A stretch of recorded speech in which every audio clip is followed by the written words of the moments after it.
Zahra catering and wedding services, veg and non veg dishes. जी हाँ, अपनी दावतों को बनाइए यादगार जहरा कैटरिंग के संग। Indian, Chinese, tandoori, Mughlai dishes माहिरीन उस्तादों की निगरानी में तैयार किए गए बेहतरीन डिशेस। जी हाँ, दावत छोटी हो या बड़ी, हमसे राब्ता कीजिए। बिल्कुल रीजनेबल प्राइसेस पर शानदार क्वांटिटी और बेहतरीन क्वालिटी के साथ।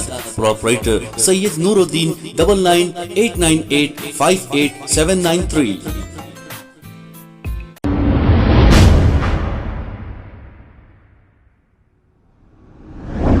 अस्सलाम वालेकुम नाजरीन, मैं हूं मोहम्मद अब्दुल हकीम। 7H न्यूज़ में आपका इस्तकबाल है।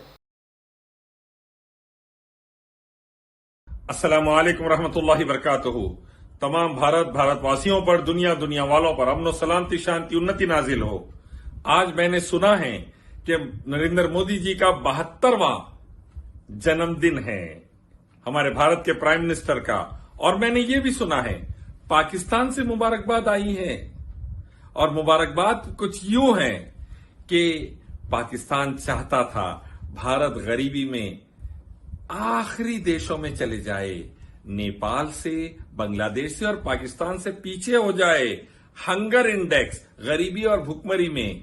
तो मोदी जी ने इस 72 साल मेहनत करके भारत को पाकिस्तान, नेपाल और बांग्लादेश से भी पीछे कर दिया है। पाकिस्तान चाहता था भारत का कर्जा 3 गुना बढ़ जाए।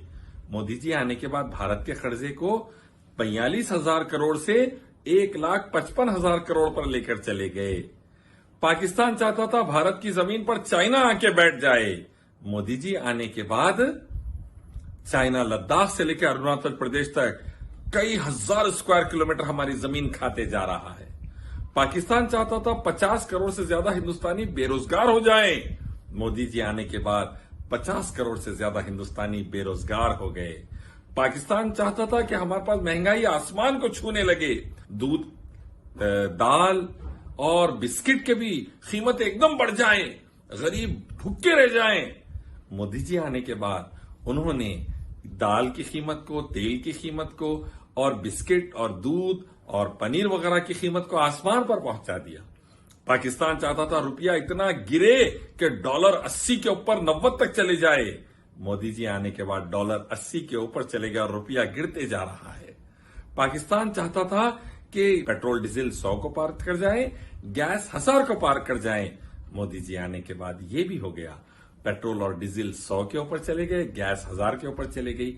पाकिस्तान चाहता था क्राइम में नंबर 1 हो जाए भारत, रेप में, मर्डर में, लिंचिंग में, डाउरी डेथ में, फीटिसाइड में। और मोदी जी आने के बाद भारत क्राइम में नंबर 1 हो गया, रेप्स, मर्डर्स, गैंग रेप्स वगैरह। पाकिस्तान चाहता था कि हम हिंदू मुस्लिम की लड़ाई भारत में खूब लड़ाएं और उसकी वजह से भारत इकोनॉमिकली और टेक्नोलॉजी में पीछे होते चले जाए, भारत की फौज के पास हथियार तक ना रहे। मोदी जी आने के बाद ये भी हो गया है कि अब हमारी आर्मी के सही हथियार नहीं है और टेक्नोलॉजिकली हम पीछे होते जा रहे हैं। और ये तमाम चीजें पाकिस्तान चाहता था और मोदी जी ने कर दिया। इसीलिए पाकिस्तानी खुशी के साथ मोदी जी को जन्मदिन की मुबारकबाद दे रहे हैं और कह रहे हैं कि 2024 में भी मोदी जी आएंगे तो भारत की और बर्बादी होगी। ये चाहता है पाकिस्तान। मैं कहना चाहता हूं भारतवासियों, जागो। आरएसएस, बीजेपी, मोदी, अमित शाह, योगी को भगाओ, भारत को बचाओ। आओ एक मालिक अल्लाह की तरफ, उसी की इबादत, उसके आखिरी पैगंबर मोहम्मद सल्लल्लाहु अलैहि वसल्लम के रास्ते की तरफ। दुनिया में शांति उन्नति, आखिरत में शांति उन्नति। इस्लाम लाओ। खबर है शहर की, खबर है गाँव की, खबर है सारी दुनिया की। 7H न्यूज़ पसंद आए तो लाइक कीजिए, शेयर कीजिए और सब्सक्राइब करना ना भूलें। 7H news.